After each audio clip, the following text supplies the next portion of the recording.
10 ಗೋದಾನಕ್ಕೆ ಸಮ ಹರಿಗೆ ವೃಷಭದಾನ. 10 ವೃಷಭಕ್ಕೆ ಸಮ ಹಾರುವ ಕುದುರೆ ಕಾಣಿರೋ. 10 ಗೋದಾನಕ್ಕೆ ಸಮ ಹರಿಗೆ ವೃಷಭದಾನ. 10 ವೃಷಭಕ್ಕೆ ಸಮ ಹಾರುವ ಕುದುರೆ ಕಾಣಿರೋ. 10 ಕುದುರೆಗೆ ಸಮ ಹಸ್ತಿದಾನ ಕಾಣಿರೋ. 10 ಹಸ್ತಿಗೆ ಸಮ ಒಂದು ಕೃತವು. 10 ಕುದುರೆಗೆ ಸಮ ಹಸ್ತಿದಾನ ಕಾಣಿರೋ. 10 ಹಸ್ತಿಗೆ ಸಮ ಒಂದು ಕೃತವು.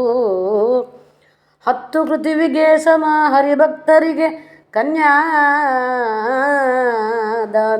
ಕಾಣಿರೋ. 10 ಪೃಥ್ವಿಗೆ ಸಮ ಹರಿಭಕ್ತರಿಗೆ ಕನ್ಯಾದಾನವು ಕಾಣಿರೋ. 10 ಕನ್ಯಾದಾನಕ್ಕೆ ಸಮ ಹಸಿದವಗೆ ಅನ್ನ ಕಾಣಿರೋ. 10 ಕನ್ಯಾದಾನಕ್ಕೆ ಸಮ ಹಸಿದವಗೆ ಅನ್ನ ಕಾಣಿರೋ. 10 ಅನ್ನದಾನಕ್ಕೆ ಸಮ ಉದಕದಾನ ಕಾಣಿರೋ. 10 ಅನ್ನದಾನಕ್ಕೆ ಸಮ ಉದಕದಾನ ಕಾಣಿರೋ. ನಿತ್ಯ ಪುರಂದರ ವಿಠಲನ ನೆನೆವ ಪುಣ್ಯಕ್ಕೆ ಎಣೆಯಿಲ್ಲ ಕಾಣಿರೋ. ನಿತ್ಯ ಪುರಂದರ ವಿಠಲನ ನೆನೆವ ಪುಣ್ಯಕ್ಕೆ ಎಣೆಯಿಲ್ಲ ಕಾಣಿರೋ.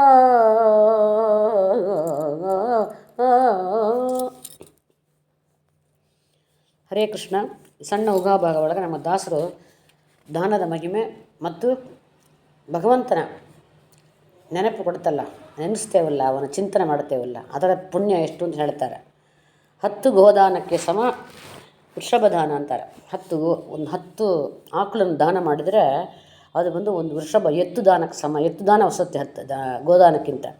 ಅದಂತ ವೃಷಭೋತ್ಸರ್ಗ ಅಂತ ಕೊಡ್ತಾರೆ. ಸತ್ತ ಮೇಲೆ ಅವರು ಅದು ಮಾಡ್ತಾರೆ ನೋಡ್ರಿ, 11ನೇ ದಿವಸ ಮಾಡ್ತಾರೆ ಅದನ್ನು. ಅದರಿಂದ 10 ಗೋದಾನಕ್ಕೆ ಒಂದು ಎತ್ತು ದಾನ ಸಮ ಆಗತ್ತಂತೆ. 10 ಎತ್ತು ದಾನ ಕೊಟ್ಟರೆ ಒಂದು ಕುದುರೆ ಸಮ ಆಗತ್ತಂತೆ, ದಾನ ಕೊಟ್ಟದಕ್ಕೆ ಸಮ ಆಗತ್ತಂತೆ. 10 ಕುದುರೆನ ಕೊಟ್ಟರೆ ಒಂದು ಹಸ್ತಿ ಆನೆ ಕೊಟ್ಟ ಸಮ ಆಗತ್ತಂತೆ. 10 ಆನೆನೆ ಕೊಟ್ಟರೆ ಒಂದು ಕೃತು ಅಂದರೆ ಯಾಗ ಯಜ್ಞ ಎಲ್ಲ ಮಾಡ್ತಾರಲ್ಲ ಅದಕ್ಕೆ ಸಮ ಆಗತ್ತಂತೆ. 10 ಯಾನ ಕೊಟ್ಟರೆ ಅದು ಒಂದು ಕೃತು ಮಾಡಿದಕ್ಕೆ ಸಮ ಆಗತ್ತಂತೆ. 10 ಕೃತುವಿಗೆ ಸಮ. 10 ಯಾಗ ಯಜ್ಞ ಮಾಡಿದೆ ಅಂದರೆ ಅದು ಬಂದು ಒಂದು ಹರಿಭಕ್ತರಿಗೆ ಕನ್ಯಾದಾನ ಮಾಡಿಕೊಡೋದು. ಹರಿಭಕ್ತರಿಗೆ ಕನ್ಯಾದಾನ ಮಾಡಿಕೊಡೋದು ಎಂಬುದು ಅಷ್ಟು ವಿಶೇಷ ಅಂತ ಹೇಳಿದ್ದಾರೆ. ನಾವು ಯೋಚನೆ ಮಾಡ್ಲಾಂಗದ ಭಕ್ತರಿಗೆ ಹರಿಭಕ್ತರ ಇದ್ದರೆ ಅವರಿಗೆ ಕಣ್ಣು ಮುಚ್ಕೊಂಡು ದಾನ ಮಾಡಿಕೊಡಬಹುದು, ಅಷ್ಟು ವಿಶೇಷ ಹೇಳ್ತಾರೆ ಅವರು. 10 ಕನ್ಯಾದಾನಕ್ಕೆ ಸಮ ಹಸಿದವಗೆ ಅನ್ನದಾನ. 10 ಈ ಥರ 10 ಕನ್ಯಾದಾನ ಮಾಡಿದೆ ಅಂದರೆ ಎಷ್ಟು ಪುಣ್ಯ ಬರ್ತೋ ಅಷ್ಟು ಪುಣ್ಯ. ಒಂದು ಹಸಿವೆ ಅಂತ ಹೇಳಿ ಯಾರು ಬರ್ತಾರೋ, ಯಾರೇ ಬೇಕಾರಿರಲಿ ಇವರು, ಅಲ್ಲಿ ಜಾತಿ ನೀತಿಲ್ಲ ಎಲ್ಲ ಅಂತಾರೆ. ಅನ್ನ ಹಾಕೋದಕ್ಕೆ ಜಾತಿ ನೋಡಬೇಕಾಯ್ತಲ್ಲ ಅಂತಾರೆ. ಹಸಿವೆ ಅಂತ ಬಂದರೆ ಅವರಿಗೆ ಕೊಡಬೇಕು, ಆ ಅನ್ನ ಅವರಿಗೆ ಸೇರಿದ್ದು ಅಂತಾರೆ. ಆ ಅನ್ನದಾನಕ್ಕೆ ಸಮ ಆಗತ್ತಂತೆ. ಆ ಥರ 10 ಬಂದ್ರಿ ಅನ್ನದಾನ ಮಾಡಿದೆವು ಅಂದರೆ ಒಬ್ಬಗೆ ಉದಕ ಕೊಟ್ಟ ಸಮ. ಉದಕ ನೀರು, ಬಾಯಾರಿಕೆ ನೀರಡಿಕೆ ಬಾಯಿ ಬರ್ತಾರಲ್ಲ ಅವರಿಗೆ ಒಂದು ಲೋಟ ಒಂದು ನೀರು ಅವರಿಗೆ ಕೊಟ್ಟೆ ಅಂದರೆ ಈ 10 ಬಂದ್ರಿ ಅನ್ನ ಹಾಕಿದ ಪುಣ್ಯ ಬರ್ತಂತಾರೆ. ಇದು ಇಷ್ಟು ಇರಲಿ, ನಮ್ಮ ಪುರಂದರ ವಿಠಲನ ಇದ್ದಾನಲ್ಲ ಭಗವಂತ, ಹರಿ ಸರ್ವೋತ್ಮ ಇದ್ದಾನಲ್ಲ, ಅವನ್ನ ನಾವು ನೆನೆಸ್ಕೊಂಡೇವು ಅಂದರೆ ಅವನ ನೆನಪು ಯಾವಾಗಲೂ ನಮ್ಮ ಮನಸ್ಸೊಳಗೆ ಇತ್ತಂತಂದರೆ, ಚಿತ್ತೊಳಗೆ ಇತ್ತಂತಂದರೆ ಅದಕ್ಕೆ ಪುಣ್ಯಕ್ಕೆ ಎಣೆಯೇ ಇಲ್ಲ ಅಂತ. ಇದಕ್ಕೆಲ್ಲ ಒಂದೊಂದು ಮಿತಿ ಇಟ್ಟಿದ್ದಾರೆ. 10ಗೆ ಒಂದು ಹೇಳಿಟ್ರು.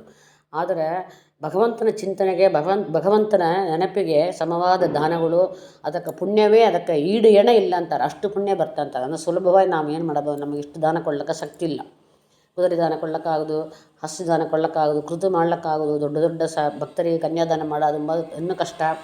ಅದರಿಂದ ಈ ಸುಲಭವಾಗಿ ನಾವು ಭಗವಂತನ ಚಿಂತನೆ ಮಾಡ್ತಾ ಭಗವಂತನ ನೆನೆಸ್ಕೊಂಡೇ ಇದ್ದರೆ ಸಾಕು. ಇಷ್ಟು ದಾನದ ಪುಣ್ಯಕ್ಕಿಂತ ಹೆಚ್ಚು ಪಟ್ಟು ಪುಣ್ಯ ಕೊಡ್ತಾನೆ ದೇವರು. ಅದಕ್ಕೆ ಲೆಕ್ಕವೇ ಇಲ್ಲ ಅಂತ ಹೇಳಿಬಿಟ್ರು ದಾಸರು. ಅದರಿಂದ ಈ ಚಿಕ್ಕ ಚಿಕ್ಕ ಉಗಾಭೋಗ ಅದೆಲ್ಲ ದಾಸರು ತುಂಬ ನಮಗೆ ಒಳ್ಳೆ ವಿಷಯ ತಿಳಿಸಿಕೊಟ್ಟಿದ್ದಾರೆ. ಇದನ್ನು ತಿಳ್ಕೊಂಡು ನಾನು ಹೇಳಿ ಕೃಷ್ಣಗೆ ಸಮರ್ಪಣೆ ಮಾಡೋಣ. ಶ್ರೀಕೃಷ್ಣಾರ್ಪಣಮಸ್ತು.